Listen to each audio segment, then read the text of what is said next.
interrupt our program to bring you this important message. Have you ever wondered why the news plays the same 5 stories again and again? Let me give you a little hint. Brainwashing and repetition is the most basic form of brainwashing. Join me as we look at the news cycle and talk about why the mainstream media is so gutless and afraid to report the truth.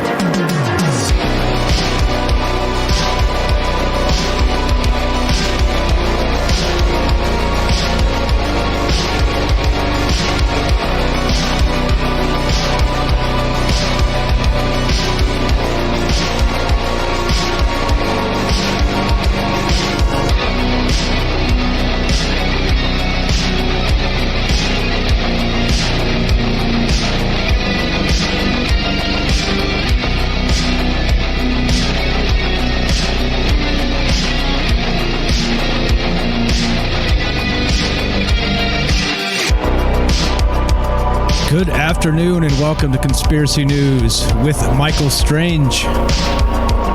This is the show that came from the other show. And the other show is Troubled Minds. It's a show where we talk about aliens, conspiracy, the paranormal. We talk about all of those things on this show as well. It's just, this is kind of angled at the news cycle. And the joke is, which you are now a part of the inside joke here, is that the conspiracy is the news. It is the news. The conspiracy news is it is a thing, and like we've seen in some recent shows, like I talked about a couple times back on this one, and then last week on our Troubled Minds show. If you don't know what Troubled Minds is, you're missing out because it's a longer form show than this. We do it live. We broadcast it on the Fringe FM, which is a digital radio station, and we also stream it on YouTube and Facebook and DLive. But there's been some recent developments that I've stumbled across with the help of you guys, actually, Penny Bunny in particular out there, that pointed out the 77th Brigade. Okay, and if you don't know what that is, well, there's a show. There's a Troubled Mind show last week talking about the PSYOP and what that means. And so the 77th Brigade, for those of you that don't know, is just in brief here. It's a government-run organization that's part of their army, the United Kingdom's army, and they have people on deck waiting to manage the news cycle in an emergency, right? So they have, I think they said 4,000 people actively working every day, 7 days a week, and then they have 20,000 on standby to actually change the news cycle in case something pops up that is inconvenient or something that is the actual conspiracy is that the news cycle that we see and the information that we get, none of it is organic, or at least very little, and unless of course they want us to. That's part of the problem here. That's part of the issue. That's part of why we do this show, and why part of the news became a kind of a secondary piece to that aliens, conspiracy, paranormal bit we do, because this is it's grotesque, really. It's you look at all of the information coming out, and then you look at all the information that gets pushed to your phone, when it does, when it doesn't, these types of things. It's all being carefully managed, and it's all being carefully managed to manage your perception of the world, and of course your perception of the government, and your perception of academia, and the establishment, basically. And so it's ugly. It's an ugly situation, and so literally this is called Conspiracy News with Michael Strange, but the conspiracy is the news. It really is. And we have state-sponsored actors behind it. We have, again, the technocrats. We have, you name it. Everybody's behind this. The establishment working together to continue the illusion that things are as they should be. And clearly, if anybody pays any bit of close attention whatsoever, you know, and you being here probably sets that precedent, because you wouldn't be here if you didn't believe these things already anyway, at least in some capacity, that reality is not what they're trying to tell us it is. And so, I think, as always, our reality is up to us. And that's why that's where this show came from. This is where Troubled Minds came from. It's kind of trying to skirt the line between reality and hyper-reality and propaganda, right? There's several lines there, and the dancing to keep it all going is a little bit ridiculous. But all this is true. All these things are true. Again, if you know me, I don't make up a lot, right? Like I'll spin a yarn once in a while, kind of just making a good story. But for the most part, you'll find all my sources, and because these things come from somewhere. These things come from the news media, let's say. But anyway, so blah, blah, etc., so on. If you want to be part of the show today or any other time, this show or the other show, just dial this phone number. Super simple, 702-957-1037. Troubledminds.org is the official website, and you can find the phone number and a Discord link there, and you can join the show either way. And that's what we're doing. We're talking conspiracy news today. And that's what is on deck tonight, or this afternoon. But let's get started. Let's get on with the conspiracy news, shall we? Okay. Now, this is one that we've been following quite a lot. Interestingly, this really continues to change back and forth, which again is part of the news cycle, right? Part of how we as we watch these things go from, well, this is a thing, that's not a thing, it's a thing again, it's not a thing, kind of like Fauci and the masks, right? It's a thing, it's not a thing, it's a thing, it's not a thing, oh, wear 3 masks.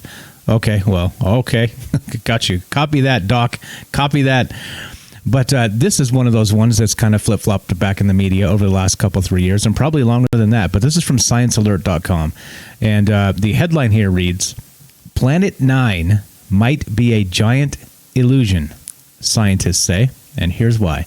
Now, Planet 9, if you guys are not up on the Planet 9 jargon stuff, this is Nibiru, or Planet X, as it were, before, when Pluto used to be a planet. It was the 9th planet, so Planet X was Planet 10. Pluto has been revoked its planethood, I guess. And so now we have Planet 9. Planet 9 is this thing. And so it's supposedly a gigantic planet, like 3 or 4 or 5 times the mass of the Earth, that's way the heck out there, and some sort of really long elliptical type orbit. And so it might come around every 20,000 years or something like this. So anyway, let's read some of the article here. But that's what Nibiru is supposedly. And many people have speculated that it brought about the Great Flood, the biblical flood, that some of the reasons why human beings aren't more advanced than they are is because this thing comes back into the solar system every 20 or 30,000 years or something like this, and just wrecks shit up and turns everything upside down, so we have to start over. So anyway, let's read some. A hypothetical mystery planet thought to be responsible for strange orbits in the outer solar system just got dealt one of its biggest blows yet. According to a comprehensive analysis of extremely distant objects led by physicist Kevin Napier at the University of Michigan, Planet 9 may not exist because the evidence for its existence doesn't exist. Rather, what astronomers took to be the influence of a planet's gravity is instead selection bias in the observations. Now, what they're talking about here is there have been mathematical models, that seem to suggest the gravity signature of a large something out there, way out there. Okay, and so there, if you looked at some of the models in the past of the extrasolar objects, the way out there stuff, things seem to be tilted one way. And what happens is, of course, gravity needs a counterbalance, a counterweight, so to speak, of that equal amount of mass on the other side, if it's tilted, right? So that other side of the mass was supposedly this Planet 9. But now they're saying that the tilt of these objects, these extrasolar objects way the heck out there that are kind of leaning to one side, this is not a thing. This is instead selection bias in the observation. So let's see here. The preprint paper has been uploaded to ARXIV and awaits peer review. All right, so no peer review just yet. But anyway, Planet 9 burst onto the scene in 2016 when astronomers Konstantin Batygin and Michael Brown of Caltech published the paper in the Astronomical Journal laying the case for an as-yet undiscovered planet in the outer reaches of the solar system. The evidence, they say, lay in other objects from far beyond the orbit of Neptune. These objects are called extreme trans-Neptunian objects, and ETNOS. They have huge elliptical orbits never crossing closer to the sun than Neptune's orbit at 30 astronomical units and swinging out further than 150 astronomical units. So you see how large those elliptical orbits can be. 30 astronomical units is, of course, the distance from the Earth to the sun is 1 astronomical unit. So from 30 to 150, that's how far out these orbits can go. So Badigian and Brown found that these orbits have the same angle at perihelion, the point in their orbit closest approach to the sun. They ran a series of simulations and found that a large planet could cluster the orbits in this way. And that's like I was saying. So just imagine everything kind of tilted to one side on the right. We're going to go in two-dimensional because it's easier to explain. And then, which means that if everything's tilted on the right, there's a mass of a gravitational mass of some sort on the left side that's holding them there. Okay, otherwise they would kind of stabilize and have more of a centrist sort of orbit, which is what this is all being described as. But anyway, so Planet 9, according to their calculations, should be around 5 to 10 times the mass of Earth, which is gigantic, obviously, orbiting at a distance somewhere between 400 and 800 astronomical units, and that is way the hell out there, right? So anyway, they're saying that this is it's not a thing. Planet 9 is now not a thing anymore, according to this paper. First it was, then it wasn't, then it was, then it wasn't, then it was, and now it is not again. So let's see. Because this hypothetical planet would be so far away, and because the sky is so big, it would not be easy to find, which is why we haven't found it. Apparently, it's out there in the darkness somewhere, and so if it's not shining light from the sun on it, we can't see it. And so, yeah. Anyway, let's see. Okay, hold on. So the difficulty in seeing these ETNOs means we've found many. The initial simulations run by Badigian and Brown were based on just 6 ETNOs, which were gathered from an assortment of surveys with unpublished selection functions. In other words, any selection biases were unclear. More recent surveys have been meticulous about their selection functions. And while no single survey has found enough ETNOs to constitute a comprehensive statistical population, combining surveys can lead scientists to a stronger conclusion. That is what Napier and his team did. And so clearly they're saying that they didn't have enough here of the initial data was flawed, and so there's no actual mass out there that could be Nibiru, okay? Well, or Planet 9 or Planet X or whatever the hell you guys want to call it. Whatever the hell you want to call it. That's the deal. But again, so as science flip-flops, a new paper comes out, it makes the news. Again, this isn't even peer-reviewed yet. But, you know, it is what it is. It's interesting, though, how the news cycle runs with these things, peer-reviewed or not, because, well, it gets the clicks, because we're talking about it, right? And Planet 9, Nibiru, is one of those things that's interesting to many people, and for a lot of reasons. It fits into the Anunnaki story of the ancient aliens and the rest of this, and like I said, some of the biblical flood stuff they think. So anyway, if it is real, that's the shtick. If it's not, well, I don't know. We'll keep watching the news, and let's see what happens. Now, here's the bizarre thing about the news cycle. Now, the way this came out today, right? This is brand new today. So okay, so this comes out, and what'll happen is they'll get their clicks, sciencealert.com, which it's a great website, by the way. It's fine. Like, I don't have a lot of problems with the way they do things, but this is the way the news cycles work, is that this will come out, it'll get its clicks, and then when it gets peer-reviewed and somebody possibly shoots it down, it won't resurface back into the news cycle because, saying that, well, they were wrong, doesn't get the clicks, right? So anyway, just pointing it out, and let's keep on moving, shall we? There is more news that is the conspiracy. As we continue to keep on trucking here, check this out. This is from petapixel.com, P-E-T-A pixel, P-I-X-E-L.com. Now, this is a little bit bizarre. Artificial intelligence can now turn you into a fully digital, realistic, talking clone. Yeah. Meet my AI clone. Let's watch this. This is about 1:45. Let's watch this. This is let's see how convincing this is. This is a YouTube video. They're talking about meet my AI clone, and this can be created through AI.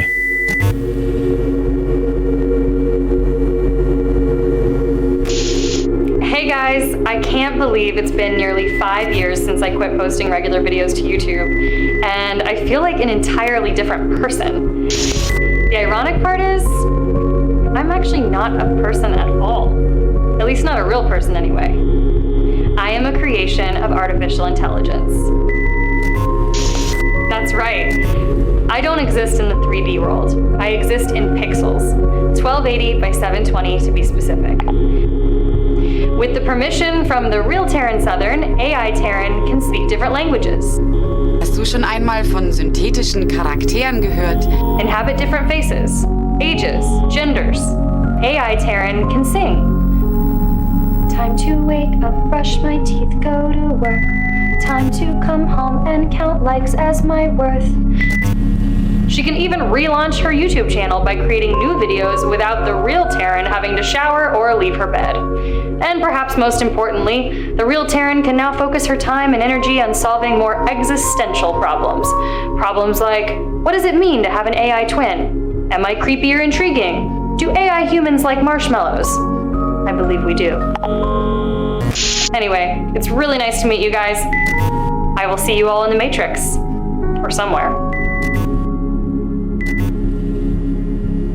Okay. If that isn't creepy, I don't know what is. But anyway, here we go. So Hour One describes itself as a video transformation company that wants to replace cameras with code. And its latest creation is the ability for anyone to create a fully digital clone of themselves that can appear to speak on camera without a camera or audio inputs at all. The company has debuted its digital clone technology in partnership with YouTuber Terran Southern. In the above video, Southern is a fully digital creation that was created as a collaborative experiment between Southern and Hour One. Hour One is the company there. So the company uses a proprietary AI-driven process to provide automation to video creation, which enables presenter-led videos to scale without needing to put a person in front of a camera. Hour One says that experts, which are not cited, predict that in the next 5 to 7 years, 90% of content will be synthetic. Listen to this, guys. Listen to this. Read that one more time. Hour One says that experts predict that in the next 5 to 7 years, 90% of content will be synthetic or generated using computers instead of cameras. The company believes that issues arising from the coronavirus pandemic have exacerbated the need for this technology and fast-tracked it. Quote, when the pandemic hit, production all over the world shut down. People were looking for alternate ways to make content, and I was curious about what could be produced with AI-generated video, says Southern. Experimenting with AI video production has been similar to working with AI music. It provokes important conversations around the future of identity and trust, and will undoubtedly change the future of production. Weird, right? In order to create the AI clone, Southern had to go into a studio and stand in front of a green screen so she could be captured from multiple angles. She also had to say several sets of words so that the program would be able to replicate her voice. In the video below, she describes the process as just reading a couple of scripts and singing a song. The entire process in front of the camera took just 7 minutes. From there, hundreds of videos can be generated in a matter of minutes just by submitting text to the platform. A creator would not need to record any audio at all. Yeah, right? Sick. On the plus side, it doesn't look like it would be possible to create an AI person without this studio time. But it also means that it would theoretically be possible to obtain the AI version of Southern and input any text into the program, which the AI would read as though it were her. The ramifications of that are daunting, which means basically, so not only in the future will you have to keep yourself just physically safe, now you'll have to keep your avatar safe so that your digital creation, your digital golem, as it were, of yourself safe, because if you do not, then what do you get? You get somebody impersonating you and putting up, who knows, hate speech in your name or whatever, right? Saying really terrible things. Who knows? So the question is, now we talk about, oh, they hacked my Twitter account and crap like this, right? Well, what happens when they hack your avatar? What happens when they get into the database and they can actually just download you and then start creating content that looks and sounds like you? You see? If this doesn't sound like a Black Mirror episode, well, I don't know what does. What do you guys think? 702-957-1037, troubledminds.org. We're kicking it. We're talking about conspiracy news and doing our thing. And this one is definitely a little bit creepy, if you ask me. And there's a little bit weirdness with this. So you go into a studio, you spend 7 minutes. They take some different angles of you on video with a green screen behind you, and of course they capture your physical likeness. You say some sentences so that they can get basically your mouth. You say the quick brown fox jumped over the lazy dog or whatever, 100 times, or probably not even that, 30 times, different sentences so they can get your mouth making different shapes as it says different sounds, and then that's that. It's a wrap. Then they bundle it into a bunch of code and they send it out, and now we have an army of trolls. An army of trolls. So imagine, right? Just like we said when we started, and just like the show last week about the PSYOP and the way these things are actually working in this in the digital age now, is that if you can do this, all right. So imagine now what the state actors can do with a huge amount of resources and a huge amount of people, that they could maybe even put disguises, or let's say cover their face in particular areas, or give them different colored eyes, put a wig on, these types of things, and create just an army, like an absolute army of robots that are out there just spitting out propaganda content. And it is like that now. Like they say Reddit trolls and shills and all these other things. They exist. They totally exist. This is a real phenomenon. But this now, in particular, if this hits, as they say in the next 5 to 7 years, that 90% of all content will be digitally created, then that means that state actors will be doing this as well, and creating fake avatars and just flooding the news cycles and YouTube and everything else with more propaganda garbage, more of the stuff they want you to believe. And welcome to your future. Welcome to your future. What's up? Trippy Blue says, "Don't hack my sex bot." All right, well, I'll do my best. I'm not a hacker, so you're safe. You're safe from me. But yeah, this is crazy. Let's see. What we got time wise? I think this is important to talk about. So let's go. This is another 2 minute. This is behind the scenes of how they make this AI clone, and then we'll move on from this one.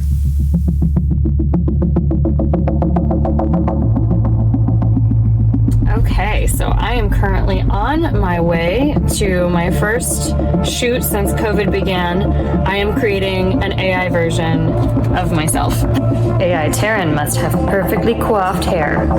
I was put in touch with this company that's based in Israel months ago, and we talked about some creative ideas around creating an AI avatar of me, and then the pandemic hit. A little less with the eyebrows. But my brows are so fire. I will be providing my voice and likeness. My hair is very tough to work with. I'll be reading through a couple scripts and then singing a song, and we'll be done. Time for good night, hope tomorrow will change.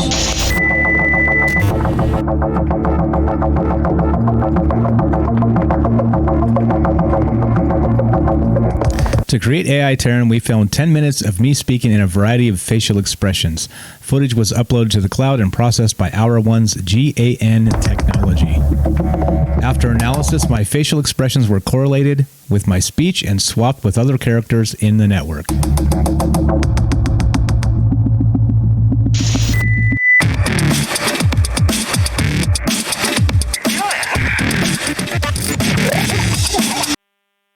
I'm going to kill that music because that's annoying. But yeah, you guys get the idea, right? You have the link if you guys want to go check this out and watch some more of this. But what the hell? This is where we're headed. And this you no longer need to be like this. Look, see me right here? I'm right here. I'm this guy on the camera waving my arms like a jackass. You no longer need to even do that. You just you type your little thing out, what you want your robot to say, and your robot sits perfectly still like this, like perfectly up and down, perfectly even with the camera. And we'll read your script and say, "Welcome to Conspiracy News with Michael Strange." Whatever it is, right? And that's what you get. This is a little bit terrifying if you ask me. And we are headed toward a digital dystopian future that is just going to be off the rails in every capacity whatsoever. It's going to be difficult to determine anything. What's real with all the CGI coming out, and then with this type of stuff, AI, this is essentially a deep fake that is used with permission. What's crazy? That's crazy. Okay, so anyway, you get the idea. This is a little bit nutters, and this is crazy stuff. This is the world we live in, and this is the world that is coming to a YouTube video near you. All right, let's continue. Let's talk about this. This is from technologyreview.com, and well, okay. Bill Gates is back in the news. This dude's in the news every damn day, right? Every damn day. But here we go. He's back in the news again. So Technology Review says this. Okay. We spoke to the Microsoft co-founder about his new book, The Limits of His Optimism, the tech breakthroughs and energy policies we need, and now his thinking on climate change has evolved. Oh boy. All right. So in his new book, How to Avoid a Climate Disaster, Bill Gates lays out what it will really take to eliminate the greenhouse gas emissions driving climate change. The Microsoft co-founder, blah, blah, blah, blah, blah. He stresses that innovation will make it cheaper and more politically feasible for every nation to cut or prevent emissions. But Gates also answers some of the criticism that his climate prescriptions have been overly focused on energy miracles at the expense of aggressive governmental policies. The closing chapters of his book lay out a long list of ways that nations could accelerate the shift, including high carbon prices, clean electricity standards, clean fuel standards, and far more funding for research and development. By the way, speaking of clean energy, do you see what's happening in Texas? We'll get to that in a little bit, but with all their windmills out there, yeah. Yeah, there's some clean energy shenanigans. So as I always say, particulates that reflect the sunlight back may not be so good for the environment as everything freezes up. But anyway, so here we go. So the closing chapter of his book, blah blah blah. Here we go. So I spoke to Gates, and here we go. Here's what he says. The dealio of the article here. He says, let's see, political progress, blah blah blah. Now here we go. Okay. He says, there are companies, including one in the Breakthrough Energy Ventures portfolio called Pivot Bio, that significantly reduce the amount of fertilizer you need. There are advances in seeds, including seeds that do what legumes do. That is, they're able to convert nitrogen in the soil into compounds that plants can use biologically. But the ability to improve photosynthesis and to improve nitrogen fixation is one of the most underinvested things. And so this is, in terms of livestock, it's very difficult, he says. There are all the things where they feed them different food. Like it's one compound that gives you a 20% reduction in methane emissions. But sadly, those bacteria in their digestive system that produce methane are a necessary part of breaking down the grass. And so I don't know if there will be some natural approach there. I'm afraid the synthetic protein alternatives like plant-based burgers will be required for at least the beef thing. Now, the people like Memphis Meats who do it at a cellular level, I don't know if that will ever be economical.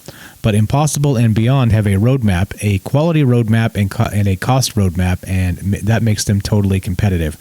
As for scale today, they don't represent 1% of the meat in the world, but they're on their way. And Breakthrough Energy has 4 different investments in this space for making the ingredients very efficiently. So yeah, this is the one area where my optimism 5 years ago would have made this steel and cement the 3 hardest. Anyway, blah, blah. He's saying that it would be required in the future. He thinks it should be required in the future. Now, look, regarding this, he's talking about the Impossible Burgers and the plant-based hamburgers and these things. I'm okay with this. Like, I don't see any problem with this at all, in my opinion, only because... So I do like to eat, right? And only because, well, I'm not really one of those people that looks forward to my meal, but I don't like to starve. How about that, right? I just don't like to starve. So eating is good, all right? And something that's tasty is even better. But now I also like animals, all right? So there's that juxtaposition there in your brain where they come together and you're like, slaughtering tons of cows every year is kind of, just old school gnarly, right? So I just don't have a problem with this. I mean, you know, some people may go kicking and screaming for their hamburger. To me, like, this is one of the things I'm willing to deal with. You know, let's put some spices in those veggie burgers and eat the shit out of them. You know what I'm saying? Like, it doesn't bother me, but I mean, there's a lot of people that do that are seriously angry about this, and I don't know. What do you guys think? Given this, these impossible burgers and the rich nations should shift entirely to synthetic beef, says Bill Gates here in this interview. I mean, I don't know. Like I said, it's just I'm not really making the case here for Bill Gates. He does that himself, but I'm just, you know, like, of all the things that Bill Gates says that we should do. And, you know, he is just another rich guy with an opinion, which we talked about yesterday very quickly in a quick article where he said, I am just another rich guy with an opinion. But yeah.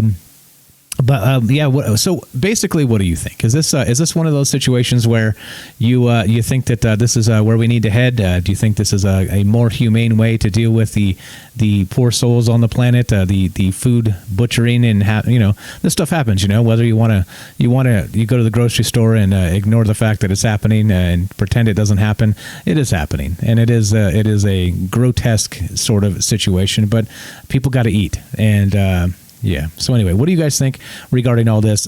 Bill Gates says we should switch entirely to synthetic beef, and like I said, I don't have a problem with it. As they start to become a you know, better and better, more and more tasty, I'll eat the veggie ones. I don't give a damn. I'm not that picky.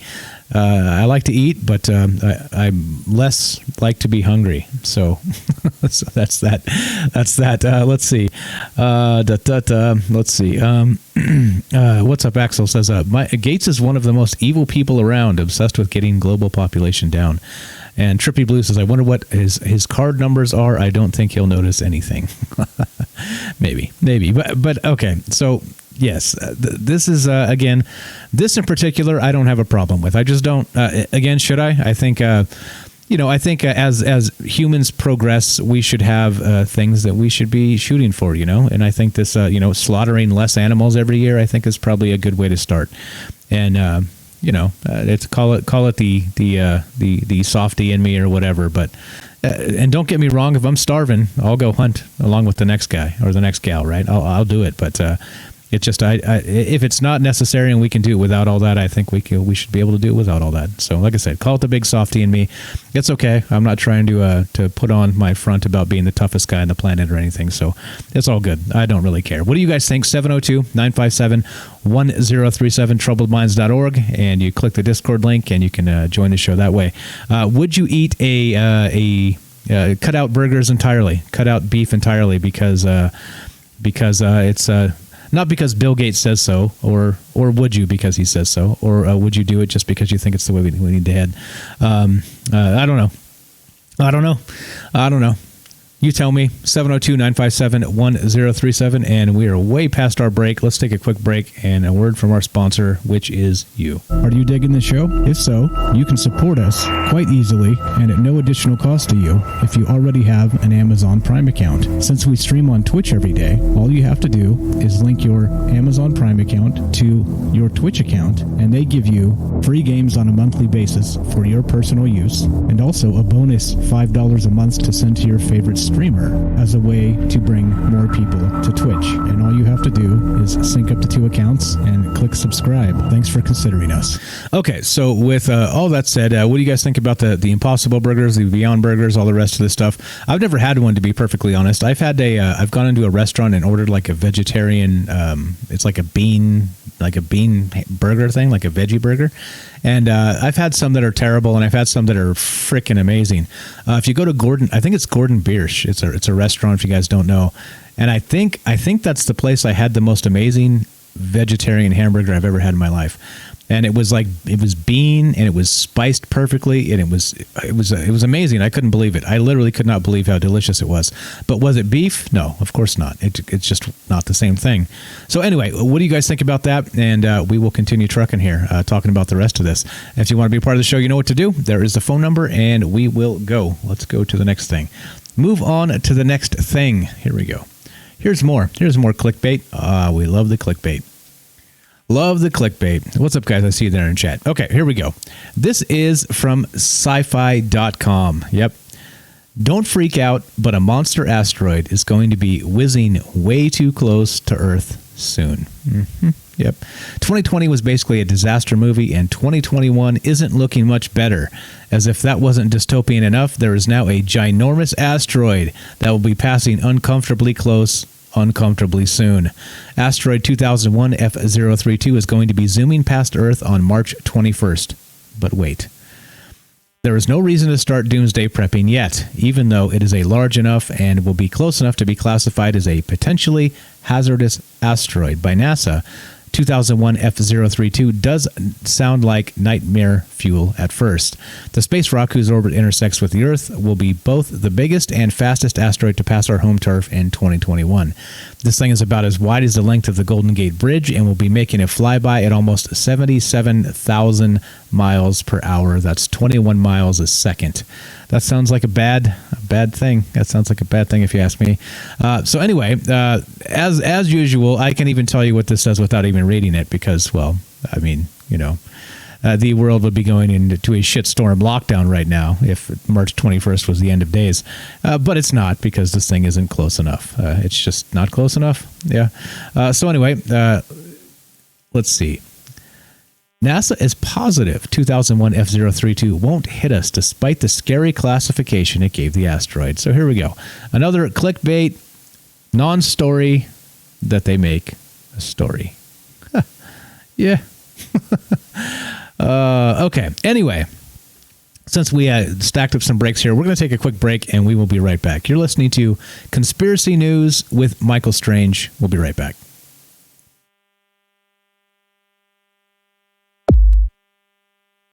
Okay, welcome back to Conspiracy News, and we're talking about asteroids and Beyond Burgers. What's up? Axel says that I had one of the Impossible Whoppers at BK. It basically tasted the same, but fast food burgers are mostly part soy already. Yeah, okay. All right. Fair enough. I haven't had one of those. Long time ago. I used to eat a lot of Whoppers, but not anymore. I'm not sure why. Maybe I should get back on that train. But okay, here we go. Let's do this. Let's go to this is from the New York Times. The New York Times. Here we go. This is will insurrection lead to terrorism? They are sure pounding the hell out of this drum, aren't they? So the thing went down at the Capitol, and they are doing their damnedest to make sure that everybody they can gets classified as some sort of domestic terrorist, right? As they label my YouTube videos with a political affiliation that I have never even spoken positively about. I really only speak in terms of the censorship regarding that 17th letter movement, and yet day after day they fact check my YouTube live streams with that 17th letter movement, like I'm part of it or something. So of course, right, as things change and they start to classify things differently, you see what's happening. They're using these dissidents, these extremists as basically they're mainstreaming them, and they're trying to make every connection they can to turn everybody into domestic terrorists. Here we go. Anyway, in the aftermath of the assault on the Capitol, much of the nation's attention was focused on why. But another question is equally important. What next? Yeah, the problem the authorities faced on January 6th was not an inability to respond, but failure to anticipate the threat. Here we go. Now, this is a person that is an expert, actually. So I found this on like a fact check Google type thing, right? This is from, who is it? Who wrote this? This is a New York Times opinion, and who the hell wrote this? Come on, hold on. Martha Crenshaw. Now, here we go. Dr. Crenshaw was the author of Countering Terrorism, and she's been teaching and writing about political science and terrorism since 1972. All right, 1972.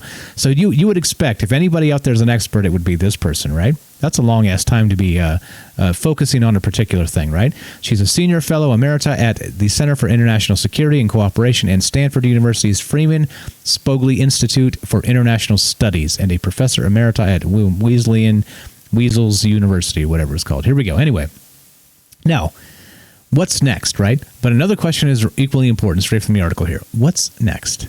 Okay. The problem the authorities faced on January 6th was not an inability to respond, but failure to anticipate the threat. Now, look, literally, we don't even get to the second paragraph, and this expert that's been writing on terrorism and counterterrorism and politics and the rest of the stuff since 1972 is flat out backwards and wrong. Look, the problem the authorities faced was not an inability to respond. Lies. But failure to anticipate the threat. More lies. I knew it. You knew it. You turn on social media and you knew it. So how the hell do we have one of the most ubiquitous surveillance states in the world outside of China, places like that, outside of the Vatican, and we don't even know this shit's going to go down? Are you kidding me? All you had to do was fire up Facebook. Right? Everybody knew this was going to happen. This is dumb. And this is, again, right? These are political hit pieces. They are written by these experts that are full of shit. How can you literally get the third sentence in and you fail? As an expert since 1972. No. The inability to respond, but the failure to anticipate the threat. Flat out lies. The Capitol Police have a $500 million budget. I knew it was going to happen, and I woke up and I turned on CNN because I was like, wow, today's the 6th. Let's see if some shit's really going to go down like they've been saying for fucking weeks now. For weeks. So really? Failure to anticipate the threat. No, I'm sorry. You being an expert and you failing 3 sentences in, not reading the rest. You can go back to your 1972 bullshit and don't bring it to me because you're lying. You're framing all the rest of this to call all of us terrorists because we don't believe your bullshit.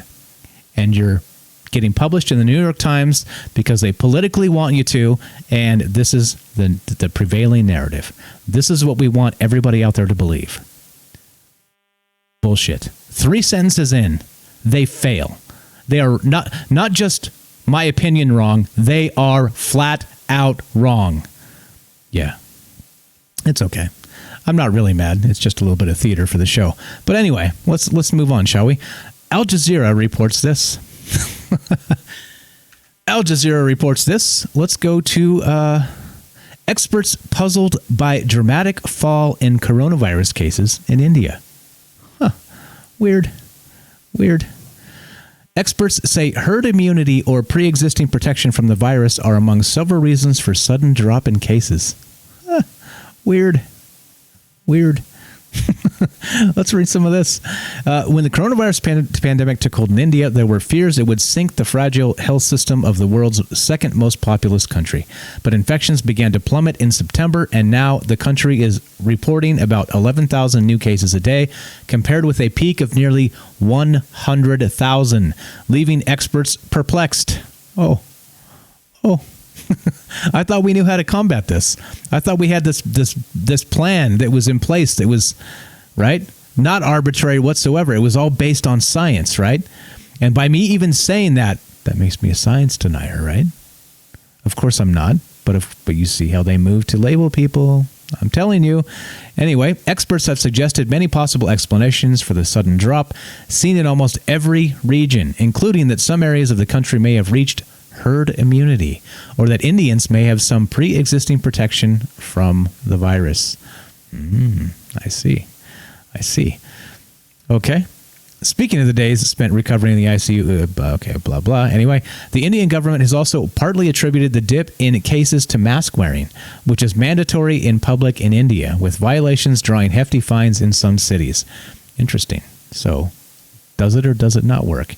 Determining what is behind the drop in infections could help authorities control the virus in the country, which has reported nearly 11 million cases and more than 155,000 deaths.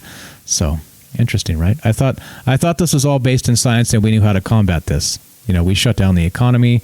We deem people not essential. We wear 3 masks. And for some reason, I think if you look at the statistics, Zuby just on Twitter, actually, let's pull that up. What do you guys think regarding this? Want to be part of the show? 702-957-1037. And what do you think about this? How suddenly is India now the cases are dropping dramatically and they have no idea why? And they're saying it's because of the masks, right? So if that was the case, how come they didn't drop dramatically a long time ago? This has been going on for some time, you know. Okay, let me pull this up just as a whatever this is. Hold on. It's a graph. And I don't know the source, so take this with a grain of salt. This is posted by this individual. His name's Zuby on... he does music. He does a podcast. He's a workout guy. He's one of these dudes. Was it him? Did he post this? Yeah, he did. Here we go. Now, this is right here on Twitter. I'm going to link this so you guys can check it out. He says, total COVID deaths per million in the U.S. states up to the 1st of February 2021. States that locked down in blue, states that didn't in red. Many factors at play, but I see no correlation between lockdowns and death rates. Do you? So he says, there's the graph we're talking about. So lockdown states, what do you say? In blue, non-lockdown states in red, and there's the death rates per million per state, with Vermont being the least and with New Jersey being the most. And it sure doesn't seem to have any sort of correlation, does it? Again, this is, I don't know where this came from. This is from just some rando on social media. But if this is true, then this is it doesn't seem to be science at all, does it? It seems like we're just spinning our wheels, trying to make up some BS to make it look like we're doing things. It's theater. It seems like it's a bunch of theater. It's no longer science at some point, right? Anyway, so there you go. There you go. Go ahead and label me all the terrible things you want to label me, because I know you're itching to. The haters out there, I know you're itching. But okay, here we go. Here's another one. This is from Yahoo News. Yep, they still exist. We have COVID-19 cases are dropping in U.S., but not because of vaccinations. Weird. That's a couple, right? That's just weird. India and now in the U.S. Since the holiday season, the number of deaths is still concerningly high, but there is a decrease in COVID-19 hospitalizations. COVID-19 cases are decreasing, but the vaccine is not the driving factor, according to health experts. They are attributing shrinking virus cases to Americans adhering to COVID-19 restrictions. Oh, so everything's finally starting to work. That 2 weeks of lockdown from last March to flatten the curve, I guess it's finally working a year later. Not the vaccine.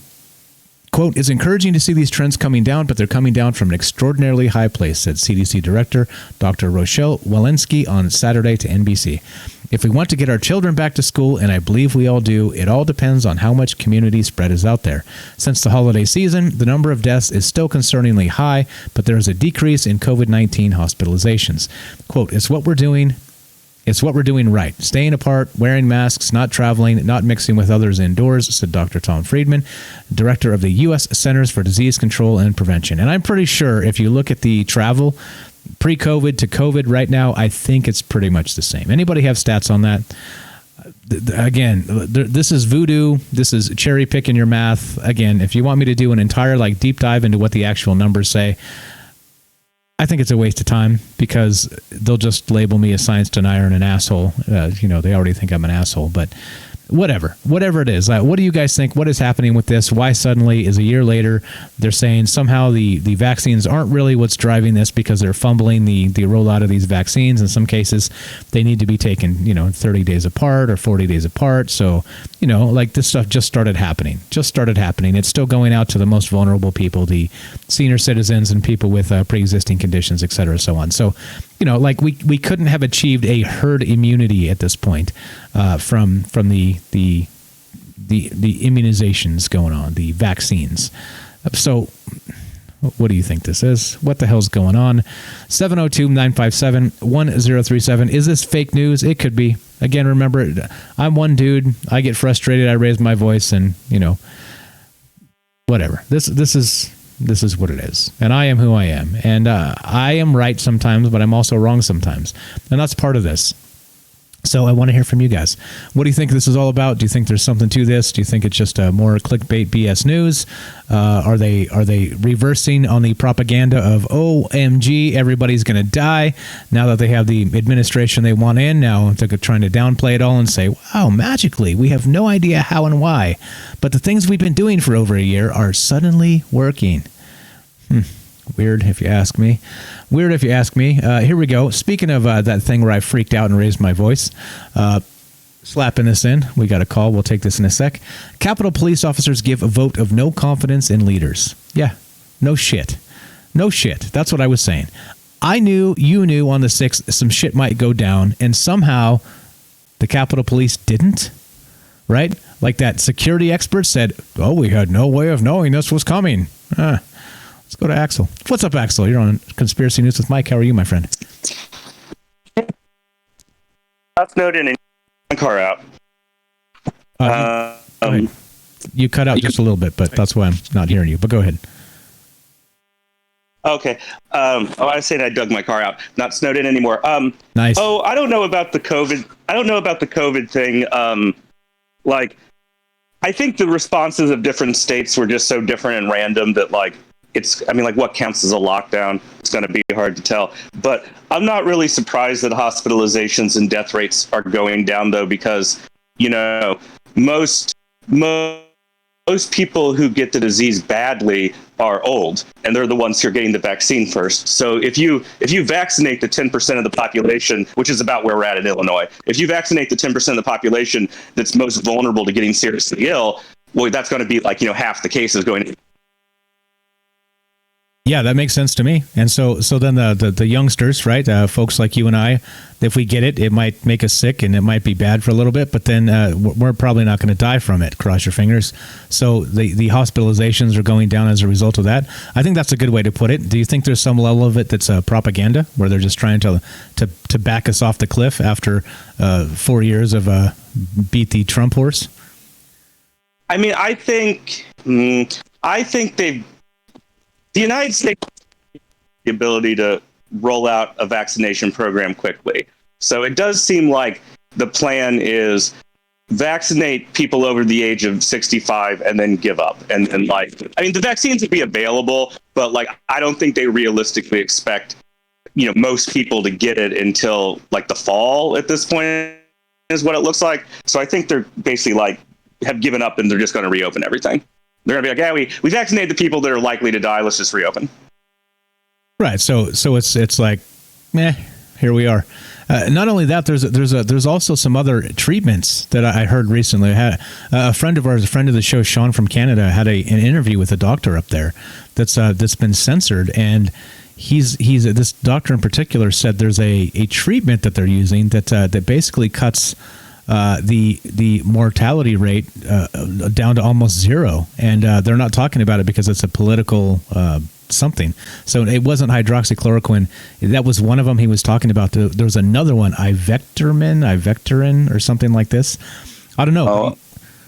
I mean, even vitamin D really does seem to help. Yeah, right. Exactly. I'm pumping the hell out of my vitamin D. So yeah, exactly. I think I don't know. It just seems bizarre that here we are now. We're all shrugging our shoulders and going, "Oh well, everything looks fine. Everything looks good. Looking good, guys. Get back to work." Oh, come on, really? There's no work to get back to. Shit. That's kind of true. Oh, yeah, I mean, I know on the other show, I had it back in November. I've already had it live. That's right. I remember that. And so you're part of the herd immunity, apparently. That's a good thing. Hopefully. Okay. So what do you think about those the burgers, the non-beef burgers? Would you eat that stuff? I had an Impossible. I had an Impossible Whopper. Tasted a lot like the regular Whopper. Like I said, a lot of this is a true story, at least what I remember. The reason why a Taco Bell, they're beefy tacos, not beef tacos, is because they literally can't call them beef because there's not enough beef in them. Because if they called them cat tacos, nobody would go there. Yeah. So it's so fast food, a lot of it's a lot of the meat's packed up with soy protein and stuff to bulk it out already, which I guess is my guess how this will get pushed out to the public is they probably aren't going to get grocery stores to like replace beef with fake beef, but they'll like low cost restaurants and stuff will start doing it, and then people just get used to eating it because like it'll turn out all the meat at McDonald's is fake or whatever. Yeah, but I mean, okay, so I think it's one of those good things, right? Like I'm usually bitching and moaning about the sustainability because there's so many holes in it. Speaking of which, I saw you tweeting about the thing in Texas where their windmills are freezing, and so their power output is in big problems. Well, if you don't put in the windmills that run when it's freezing, then when it freezes, they stop working. They stop working. And then you have no power, and that's what's happening in Texas. And I'm laughing. I understand there's a lot of tragedy out there, guys. I minimized it yesterday, and I felt bad about it because I was like, oh, well, you guys chose poorly. Sorry, it sucks to be cold out there. But I do realize there are people literally in danger, so I apologize for that. I didn't mean it that way. But sorry, go ahead. I can't really blame Texas in the sense that it really doesn't get this cold there very often at all. So it's not shocking that when it happens, they have problems. But it doesn't help that they have like this weird privatized electricity grid that's not really connected to the national grid as part of like some complicated scheme to avoid federal oversight. So like their grid's not in great shape. Things could be going better.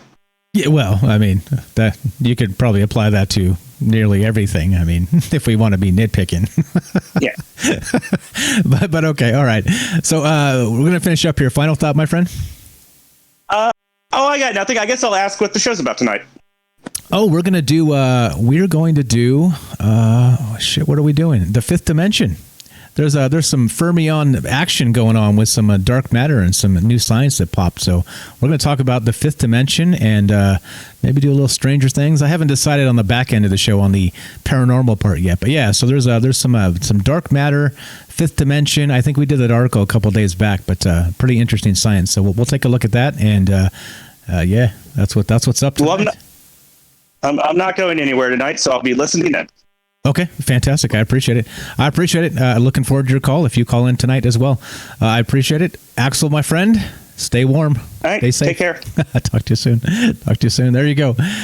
Simple as that, guys. You can be on the show, 702-957-1037, troubleminds.org. Click the Discord link, and there you go. Easy peasy. Stay warm out there. Like I said, I didn't mean to minimize it yesterday. I was just kind of doing like a thumb the nose at the people that were cold. But I do understand power grids are breaking down, and some people are in real danger. There's people dying out there. So again, sorry for that. It was a flippant comment, and it wasn't meant in that context. So yeah. Anyway, stay warm out there. Be good to each other. Be good to yourself, etc. Let's do another couple real quick, and then we'll finish this up. Thanks for the call, Axel. Thank you for the call. Again, Capitol Police vote of no confidence in their leaders. Yeah, no kidding. Just like I said, because if I knew it was coming and I live nowhere near Washington, D.C., how did the Capitol Police that are on boots on the ground every damn day not know this was coming? I'm telling you, if this doesn't reek of a conspiracy, I don't know what does. Or again, right? Like here's the thing with a conspiracy. All right, conspiracy is it's either a conspiracy or it's grotesque incompetence with the government, right? They always say, oh, well, it's just the government. They move really slowly and they can't get anything done, and they can't find their ass with either hand, and that's what's the problem with the government. Oh, is that what the problem is? Well, they sure pulled an impeachment out of their ass super fast when they wanted it politically. So, it's about political will, and these guys are liars and thieves. And I'm sorry, and that's why they're censoring me, because I'm calling a spade, and they don't like it. They don't like the truth, and that's the truth. But here we go. Back to this. This is from KTXS.com, and this is from Abilene, Texas. City of Abilene, 2 to 3 hours of water left. Eliminate all non-essential use immediately. And this is what's happening out there. Like I said, I didn't realize it was as dire as it is yesterday, but apparently there's some places in parts of the world that usually don't freeze, Texas in particular, but there's a lot more counties out there that are in serious trouble. Abilene, Texas. The city of Abilene said water customers have 2 to 3 hours of treated water capacity remaining at current consumption levels. Quote, immediate curtailment of consumption is needed, said the city. Do not use water unless you are using it to drink or cook. The water shortage was created by power outages across the water system. The city is asking people to not take baths or showers or use water for any non-life-sustaining uses. The city says it has contacted state emergency management and is working on providing water trucks for drinking purposes in the event water service cannot be restored. So again, like I said, there's some things going on out there which are not so great right now. And oddly enough, it has to do with cold weather. Interestingly, cold weather. Here's another quick one. Let's finish this up. I think this is pretty funny. I keep going back to some sports news because, well, it's just too funny to pass up. Jason Licht, to daughter of Lombardi trophy designer. Lighten up, Francis. This is Pro Football Talk from NBC Sports. Now, this is funny. Many of you maybe saw that when they were celebrating Tom Brady, the quarterback of the sports ball team that won the Super Bowl, they were out in the bay with their boats because, social distancing, and they had the trophy, the Lombardi trophy. It's like a football on a stick. All right, it's like a big thing. I can't get it in the camera frame. It's like a football on a stick. All right, it's like a football on a stick. I mean, or like a pedestal, let's say. You know what I mean? Like you want to minimize things. Let's call it a football on a stick. It's a silver sculpture. All right. So anyway, Tom Brady took this silver sculpture, the football on the stick, and he threw it from one boat to another, right, in their celebration, which clearly this thing's a big, heavy metal piece of silver, and if it fell into the bay, it would have sunk to the bottom. It would have been, so tragic, right? So anyway, here, this is funny. Okay, so Buccaneers general manager Jason Licht has come a long way. Okay, I don't want to read that. All right, so so long story short, the silver designer of the trophy, that person's daughter wanted an apology from Tom Brady for throwing this piece of silver from one boat to the next. And the general manager of the Buccaneers told her to lighten up. Anyway, I thought it was funny. Everybody wants apologies for everything. I cannot believe her feelings were hurt throwing an inanimate object from one boat to another. Probably nowhere close to her. Probably nowhere close. Okay. Anyway, we're done. I've got this, but we'll talk about this another time. This is AP News. Anatomy of a Conspiracy. With COVID, China took a leading role. Yeah, well, whatever. Whatever. We're finished. Thanks, Axel, for the call. Thanks, everybody, for hanging out, listening. Thanks for making this easy to do and making this a good time. And the deal is this. We are going to be... So this show is Sunday through Thursday, 3 p.m. Pacific. We do it exclusively on Twitch. Then 24 hours later, it gets ripped to YouTube and to a podcast. Tuesday, Wednesday, Thursday nights, we are doing Troubled Minds at 7 p.m. We'll be streaming on YouTube and Facebook and DLive and broadcasting live on The Fringe FM, which is a digital radio station. So that's what's on deck tonight. We're going to be talking about the fifth dimension and maybe some spooky things that might come out of those dimensional doorways. So that's what's up tonight. Thanks for hanging out. Thanks for listening. What's up? What's up, Super Vike? Just in time. Just in time. Just in time for the credits to roll. Let's roll the credits. Let's roll the credits and start the music. Yeah, so tonight, 7 p.m. Pacific, guys, we'll be doing more Troubled Mind stuff. It's going to be a little bit more of the paranormal type stuff. Like I always say, this show is the coffee show. That show is the beer show, and you will see why. Come hang out with us tonight, 7 p.m., and we will talk about some interesting things. But as of right now, the bad news is we're done. The good news is, God willing, we'll be back to do it again tomorrow and tonight, 7 p.m. Here we go. Rolling it. Thank you to everybody for showing up in chat. Thanks to Axel for the call. Thanks for all the chat out there, all the interaction. Thanks for all the people that support this show. It's helping me pay the bills, the show bills, not my bills. I don't want you to get anything confused here. But I appreciate it a lot. This show is funded directly by a decentralized Freedom Squad that answers only to ourselves. Corporate and political interests can jump off. Thank you to AJ Dare, Alien Nichan, Arc Platinum, Axel Steel 3, Dark Devious, FGC Spiral, Guerdo 75, Ident, Lizzie Dags, Monochromatic, Nikki Nix, Noble Kal-El, Often Frozen, Quint 67, Super Vike 1, and Satan Claus. Also, thank you to Penny in the UK. Thank you to Tam Bam, South Africa, subbing up to the show. And